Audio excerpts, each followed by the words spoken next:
¿Qué tal con todos? Sean bienvenidos a una clase más en Cívica y Política y el día de hoy hablaremos de un tema frecuente en exámenes de admisión, garantías constitucionales. Yo soy Edson Arevalo y comencemos con el video. Bueno, para hablar de garantías constitucionales habría que definirlo rápidamente. ¿Qué es? ¿No? Son instrumentos procesales. ¿Por qué procesales? Son instrumentos que van a ver un proceso detrás, un proceso jurídico. ¿Para qué? Vamos a ver, ¿no? Para garantizar la vigencia efectiva de los derechos constitucionales reconocidos por la Carta Magna, o sea, nuestra Constitución. ¿Y qué es lo que busca? Su búsqueda, reponer el ejercicio del derecho, o sea, que los derechos que se han dejado de ejercer en algún momento, ¿no? Se repongan a su estado previo a la vulneración del mismo. ¿Por qué? En el caso de que se me vulnere el derecho a mí o a ustedes, lo que va a suceder es que contaremos con las garantías constitucionales dentro del Estado peruano, que se aplicará el proceso jurídico establecido y posteriormente se repondrá la vigencia de los derechos constitucionales. En la imagen vemos también el nuevo Código Procesal Constitucional que en el año 2021 se modificó, se modificaron diversos artículos para el proceso constitucional, tanto en los jurados del Poder Judicial como en el Tribunal Constitucional. Y es por eso que adopta el nombre de nuevo. ¿Ya? Y ese va a ser nuestro marco normativo de las garantías constitucionales. Tiene que haber entonces una ley que establezca los parámetros para poder estudiar para nosotros las garantías constitucionales. La ley 3137, el nuevo Código Procesal Constitucional. Interesante, vamos a seguir viendo, vamos a seguir trabajando.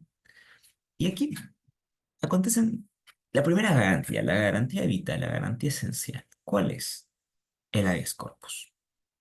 El habeas corpus es una garantía que procede ante la acción u omisión que amenace o vulnere los derechos que conforman la libertad individual. Pero aquí hay que tomar puntos muy claros a mencionar. ¿Por qué? Porque habría que establecer que libertad individual hace énfasis en lo que es la libertad física, la libertad corporal del individuo. Y no solamente habla ello, ¿no? También este hecho procede contra cualquier autoridad, funcionario o persona. ¿Por qué se menciona esto?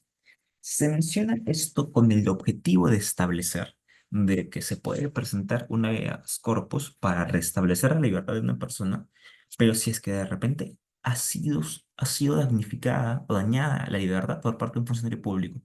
En este caso, ¿no? Veremos que esta es una persona natural, es un ciudadano que está siendo agredido por una autoridad, un policía. O sea, también se podría presentar, claro, ¿no? Una autoridad, una institución del Estado, una institución privada. Así que no nos limitamos entonces al secuestro de una persona hacia otra, sino también de instituciones o de funcionarios. ¿Ok? ¿Y quién puede interponer la demanda? Aquí viene una cuestión interesante, ¿no? ¿Quién puede interponer la demanda del habeas corpus? El damnificado, la persona que se hace le ha vulnerado el derecho puede presentar la demanda, pero si es que se encuentra secuestrado, no podría presentar la demanda. El mismo representante, el abogado, los familiares, amigos, el testigo, aquella persona que evidenció los hechos. Y por último, una organización autónoma de la Constitución, que es el defensor del pueblo. Él también cuenta con la potestad de poder presentar un habeas corpus. Y se puede presentar de dos maneras, incluso tres. De manera escrita, a mano, de manera verbal. O sea, a modo de voz puedes presentarlo. Y también con lo que son las nuevas generaciones puedes presentarlo por correo. O sea, se ha digitalizado la administración de justicia, lo positivo, partes positivas. Pero también tendríamos que mencionar cuáles son los derechos protegidos, porque son múltiples, ¿no? Tenemos más de 22 incluso. Podemos mencionar brevemente algunos puntos vitales, ¿no? La integridad personal y el derecho a no ser sometido a tortura o tratos inhumanos o humillantes. ¿Qué pasaría si es que capturan a un individuo? Capturan a Edson. Edson ha sido, ¿no?, testigo de un delito, pero no quiere mencionar porque es un hecho traumático, ¿ya? O de repente es cómplice. Bueno, la policía que va a conducir la investigación tiene que recopilar la información necesaria, pero al momento de recopilar la información no puede agredir al individuo. No, pero es por el bien, no, no, no, es un derecho. E incluso toda declaración o información que se recopile en base a tortura carece de valor. Entonces, estaríamos estableciendo, en este caso, que si es que se acontece este hecho de vulneración, se presenta el habeas corpus. El derecho a no ser obligado a prestar juramento ni forzado o obligado a declarar o reconocer culpabilidad contra sí mismo. No pueden obligarme a que yo diga que soy culpable. Deber autonomía si es que yo reconozco que he cometido un delito contra sí mismo, contra su cónyuge, contra su esposo u esposa, o conviviente, o sus parientes dentro del cuarto grado de consanguinidad o segundo a definido. El no poder ser exiliado a no ser que exista sentencia firme. El derecho a no ser desterrado, un expatriado, confinado por autoridad administrativa por razones políticas, raciales, etcétera. El derecho a no ser separado del lugar de residencia o expulsado del país, sino por mandato judicial. El derecho del extranjero a quien se le ha concedido asilo político de no ser expulsado del país cuando cuyo gobierno lo persigue. Es un caso interesante. Digamos, se le da asilo político a un político uruguayo. Perfecto. Pero la justicia uruguaya lo está persiguiendo, pero lo está persiguiendo simplemente por su ideología política. No cometió ningún delito, sino que la ideología representa una amenaza para el gobierno de turno. Es por eso que se le persigue. El Perú le da asilo, pero Uruguay le manda una carta al Perú. Le dicen, no, que se está persiguiendo a tal y tienen que no repatriar. El Perú no puede hacer eso. Porque el Perú obviamente tiene que contar con información verídica de que está siendo investigado y más que nada perseguido por su ideología, pero más no por un delito. Si fuese por un delito sería diferente. ¿Ya? El derecho de los nacionales o de los extranjeros, o sea, el extranjero y de los mismos peruanos, de ingresar al país, transitar por el país o salir del territorio nacional, salvo mandato judicial o aplicación de la ley correspondiente. ¿Y en qué casos? ¿En qué casos no puede hacer ello? Narcotráfico, terrorismo, espionaje. El derecho a no ser retenido sino por mandato escrito y motivado del juez o por las autoridades policiales en caso de flagrante delito. Esos casos son base para que la persona pueda ser detenida. Pero si es que no cumplen con ello, la persona tendrá la libertad. Incluso, ¿no? O si ha sido detenido, a ser puesto dentro de las 48 horas, más el término de la distancia, a disposición del juzgado que corresponde de acuerdo que capite el inciso F del artículo 24, ¿no? No, el acapite F, el inciso 24 del artículo 2 de la Constitución, ya sin perjuicio de las excepciones que en él consigna. Pero bueno, estamos viendo que esto es increíblemente variado, increíblemente confuso, ¿no? Los abogados constitucionalistas comprenderán que es interesante estos puntos de mencionar. El derecho a decidir voluntariamente prestar servicio militar. ¿Qué pasaría si a un joven de 18 años sus padres lo obligan a prestar servicio militar y está yendo en contra de su voluntad? Porque el servicio militar en el Perú no es obligatorio, es voluntario. Si es que pasa eso, si es que pasa eso, lo que acontece corresponde presentar un habeas corpus. El derecho a no ser detenido por deudas, salvo el caso de delito, ¿no?, de omisión de asistencia familiar. Edson, yo debo una millonada, no suma de dinero al Estado o a una empresa privada, ¿no?, de bancos. Perfecto. Se te confiscan todas las cosas, pero no se te detiene, no se te va a salir a la cárcel por ello. ¿Ya? Obviamente te van a embargar. El derecho a no ser incomunicado, sino por los establecidos por el literal G del inciso 24 del artículo 2. ¿No? Ahí podríamos incluso ver lo que dice el artículo 2, no inciso 24. Es lo que dice. Interesante. ¿No? Eh, mm, G, ¿no? Literal G. Veamos qué es lo que nos dice. Nadie puede ser incomunicado sino en caso indispensable para el esclarecimiento de un delito y en la forma y por el tiempo previsto por ley. O sea, sí se le puede incomunicar siempre y cuando la ley lo determine y por un tiempo establecido, no para siempre. La autoridad está obligada bajo responsabilidad de señalar sin dilación y por escrito el lugar donde se halla la persona detenida. Si es que se le quita la incomunicación, se le menciona a sus familiares o a su representante dónde va a estar. O sea, igual, de todas maneras, se está garantizando el derecho. El derecho a no ser sometido a esclavitud, servidumbre, explotación infantil o trata de cualquiera de sus modalidades. El derecho a ser asistido por un abogado defensor libremente elegido desde que se es citado o detenido por autoridad policial u otra institución. O sea, es el derecho de un abogado. El derecho a retirar la vigilancia del domicilio y a suspender un seguimiento policial cuando resulten arbitrarios o injustificados.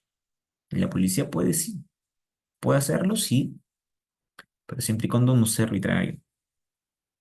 El derecho a que se observe el trámite correspondiente cuando se trata del procedimiento de detención de las personas. Y aquí es donde vienen grandes cuestiones. La Policía Nacional, al momento de detener a alguien, para que no se vea en libertad ni se presten habeas corpus, tiene que seguir los parámetros establecidos. ¿Qué es lo que pasa ahora? Lo que pasa ahora es que se les detiene, no se les mencionan sus derechos, se saltan procedimientos, con la intención, obviamente, de querer ser más efectivo, pero recordemos que estamos en un estado de derecho. ¿No?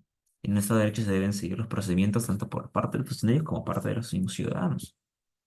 El derecho a no ser objeto de ejecución extrajudicial, no desaparición forzada, no se nos puede desaparecer, el derecho a la verdad, de conformidad con su reconocimiento jurisprudencial, el derecho del detenido o recluso a no ser objeto de un tratamiento carente de razonabilidad y proporcionalidad, y el derecho de la protección de las familias frente a actos de violencia doméstica.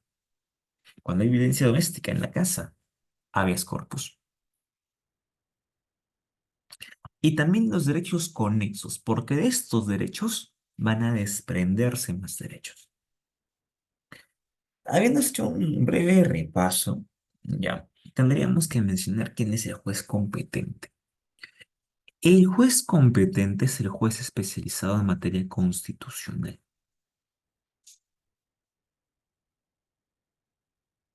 No es el juez civil, no es el juez penal, no. Pero hemos visto noticias de que el juez civil, juez penal, transitorio, de tal lugar, tal lugar, tal. Aquí viene la cuestión. La teoría demanda de la ley y el Código Procesal Constitucional determina que el juez especializado en materia constitucional es el juez competente en materia de derecho, de derechos y garantías constitucionales,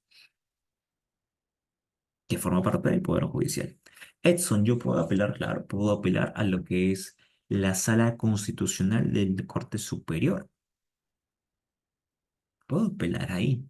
Y en última instancia, al Tribunal Constitucional. ¿Y cuánto tiempo tengo yo para presentar mi habeas corpus? No hay tiempo, es imprescriptible característica del habeas corpus en la jurisdicción peruana. O sea, no, 24, 48 horas, no.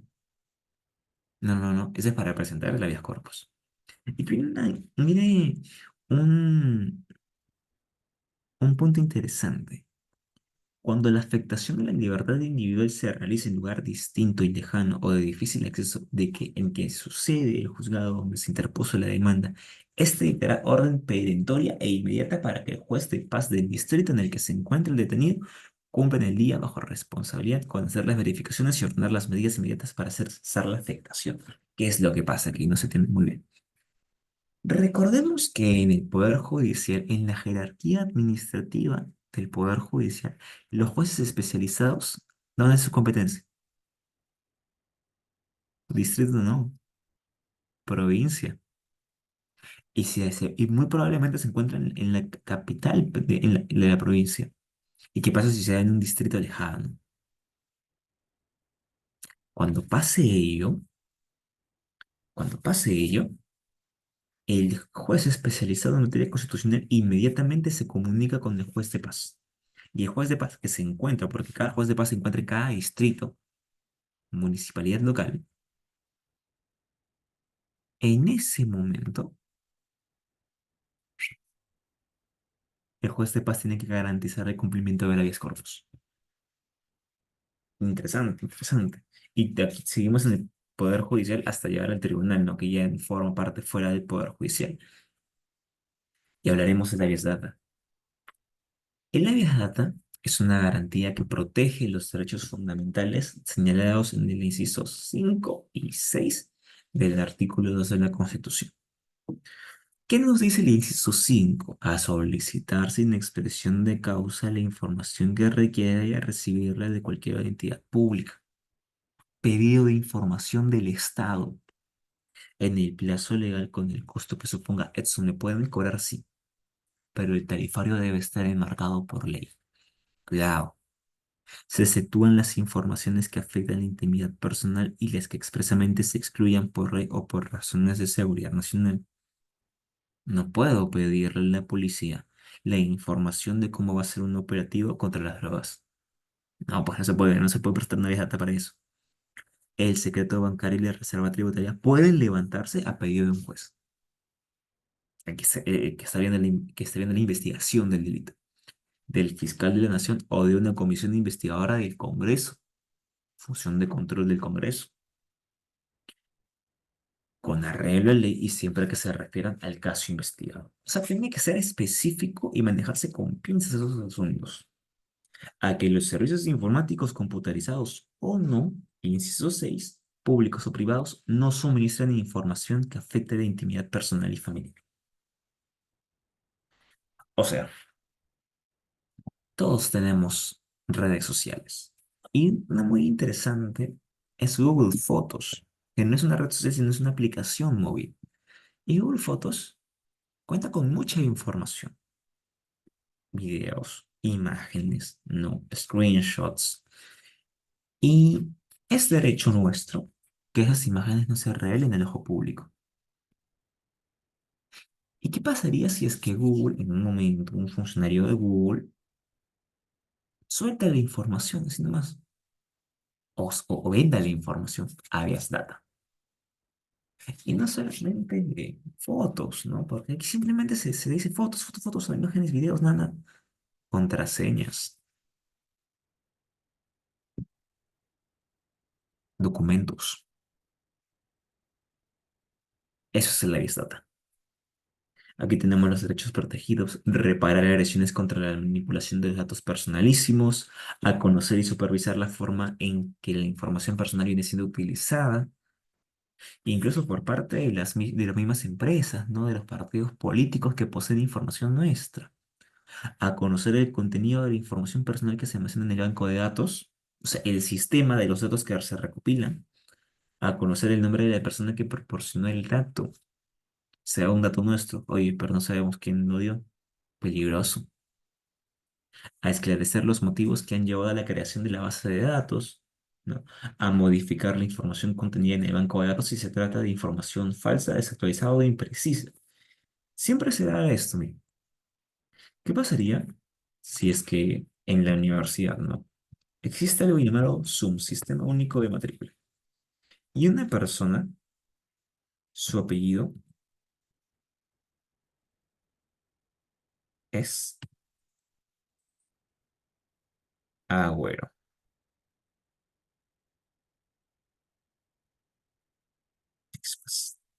Es Agüero.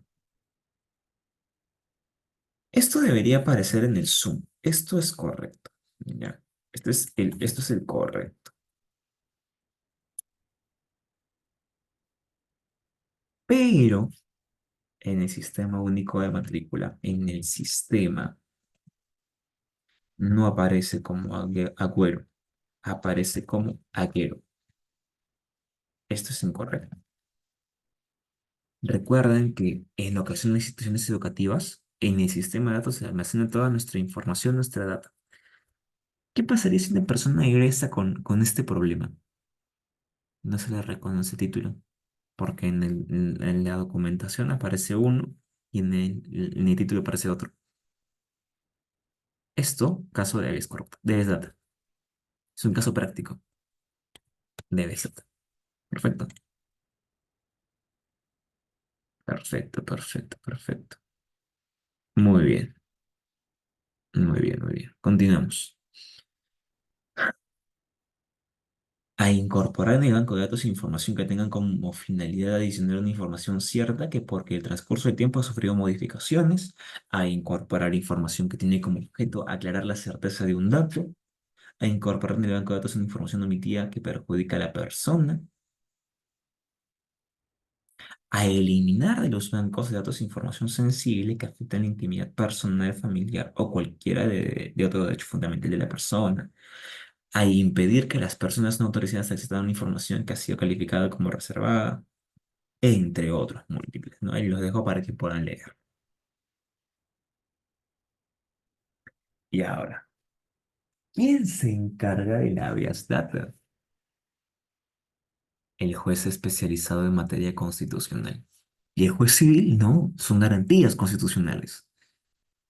Se puede proceder posteriormente al juez especializado, a la Corte Superior, la Sala Constitucional, y en última instancia el Tribunal Constitucional, ¿no? El recurso de apelación. El tiempo límite. Si la entidad pública o el titular del dato o la información desestima el pedido, el agraviado puede interponer su demanda de habeas data en el plazo de 60 días hábiles. O sea, yo quiero modificar la información en la base de datos, se lo pido. Por escrito. Mi evidencia, obviamente. Mi evidencia. ¿Qué pasaría si es que no me responde? En ese punto aplica la habeas data. Se le presenta al juez especializado en materia constitucional. La demanda de habeas data solo puede ser ejercida por el afectado, sus tutores o curadores o por sus herederos. Edson, yo que soy testigo, ¿puedo presentarlo? No, no se puede. Soy un familiar tampoco, a menos que seas el tutor o curador. Cuando la demanda es interpuesta por persona jurídica, o sea, una institución de derecho privado, ésta se interpone por su representante legal, el abogado, o por el apoderado que designe para tal efecto.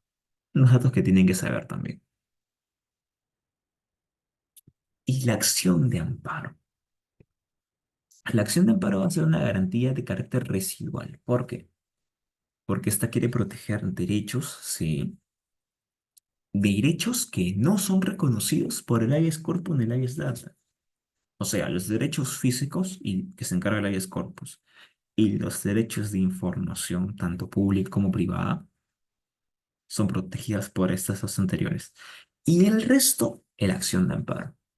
¿Quién puede interponer la demanda? El damnificado, persona que ha sido agraviada, el representante del damnificado y el defensor del pueblo. Tiempo, ¿cuánto tiempo? 60 días de la afectación del derecho o en el que se haya enterado el afectado. O 30 días al ser una sentencia judicial o un laudo arbitral. Edson, ¿con laudos también se puede presentar? Pues claro que sí, la norma lo dice. El juez constitucional es el encargado de esto. Y si no hubiera un juez constitucional, se le presenta a la Sala Civil de la Corte Superior de Justicia. Una consulta. ¿Dónde se ubican las Cortes Superiores en los distritos judiciales? Prácticamente en regiones, no en departamentos, no en provincias, cuidado, no en provincias. Y en última instancia, el Tribunal Constitucional.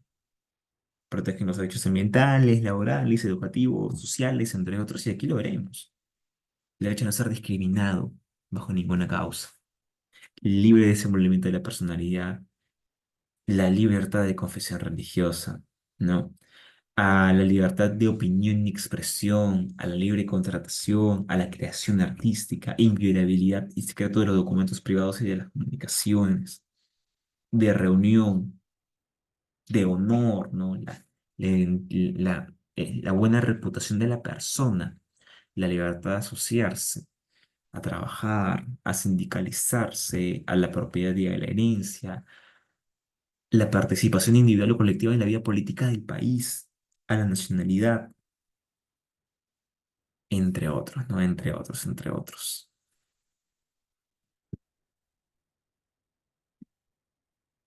Y hasta aquí podríamos cerrar con las tres garantías más interesantes, pero también tenemos que hablar de la acción de cumplimiento. La acción de cumplimiento se presenta contra los funcionarios públicos, palabra clave, renuentes. ¿Qué significa renuente? Que no quiere acatar, que no quiere obedecer, que no quiere cumplir las normas o un acto administrativo. Hay una ley, perfecto. ¿Y la ley qué es lo que te dice? Que cumplas como funcionario público, porque la ley va a beneficiar a las personas. Mediante la acción del funcionario público beneficias a las personas. ¿Qué es lo que pasa? No lo cumple. Acción de cumplimiento. O un acto administrativo, también acción de cumplimiento. En el caso de la defensa de derechos difusos o colectivos, quien lo ha de presentar es la Defensoría del Pueblo. Ah, la acción de cumplimiento se presenta solamente a una persona, pero ¿qué es lo que pasa si es que esta acción que está obligado a hacer el funcionario público termina afectando a una comunidad grande? 150 personas, 300 personas. Perfecto. La acción de cumplimiento ya no se presenta por una sola parte, sino se presenta por el defensor del pueblo, que es función de esto. Se presenta posterior a que la autoridad haya ratificado su omisión de deber o no haya respondido durante 10 días. O sea, la autoridad, digamos, no sé, se le da incluso esa buena fe de decirles, tienes esta función a cumplir, tienes esta función a cumplir, perfecto, cúmplela. Probablemente te hayas olvidado, perfecto. ¿Tienes aquí la función? Ok. Pasan 10 días, sigue sin cumplirla, sigue afectando los derechos de las personas. Acción de cumplimiento. ¿Ante quién? Ante el juez especializado en derecho constitucional. Pero hay un procedimiento previo entonces. No es que de buenas a primeras se presente la acción de cumplimiento. Y para poder finalizar, existe la pirámide de Kelsen. Que un dato curioso de ello es que nunca hubo una pirámide de Kelsen.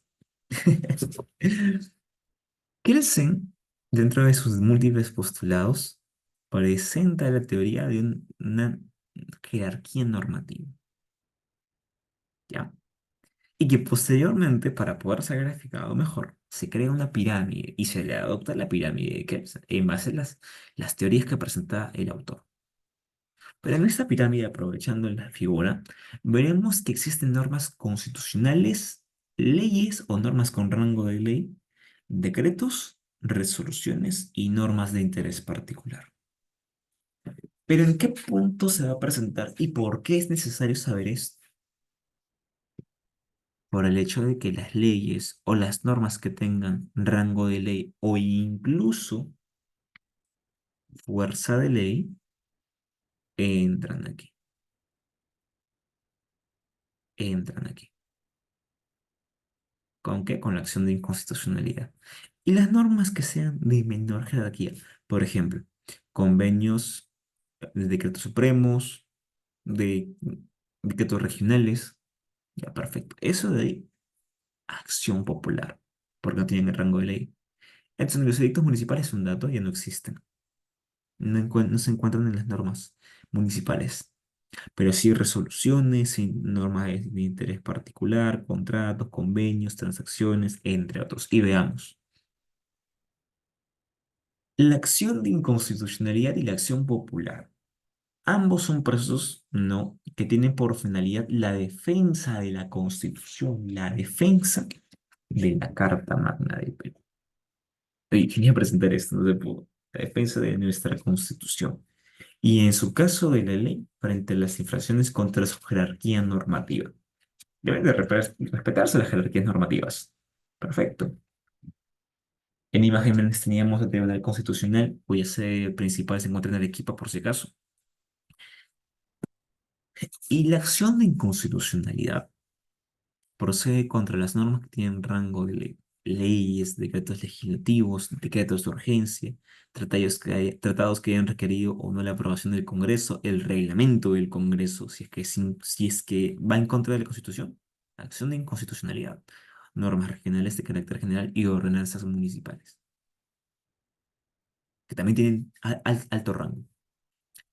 Tiempo para poder presentar la acción de inconstitucionalidad, 6 años. Con respecto a nacionales que estén dentro del país. Pero si es que fuese un tratado internacional que termina comprometiendo no los derechos que la Constitución establece o la soberanía nacional, 6 meses. Única instancia, Tribunal Constitucional, porque su sentencia es inapelable. Su sentencia, ninguna institución de carácter nacional va a poder modificarlas. ¿Y quién puede interponer ello? El presidente de la República, el fiscal de la nación, el defensor del pueblo, el 25% de congresistas del poder legislativo y presidentes regionales. Y por último, la acción popular. Procede contra los reglamentos, normas administrativas y resoluciones de carácter general, cualquiera que sea la autoridad de la que emanen, siempre que infrinjan la Constitución o la ley. ¿Cuánto tiempo tenemos? 5 años desde su publicación para presentar una acción popular. ¿Quiénes la presentan? Los ciudadanos peruanos, los ciudadanos extranjeros residentes, las personas jurídicas o incluso el Ministerio Público, Fiscalía de la Nación puede interponer una acción popular. Y eso sería todo por el día de hoy. Esto fue Cívica y Política con Edson Arevalo. Muchas gracias y nos vemos para una próxima ocasión. No olvides suscribirte, comentar, ¿no? Y darle like al video para más contenido del canal. Hasta luego.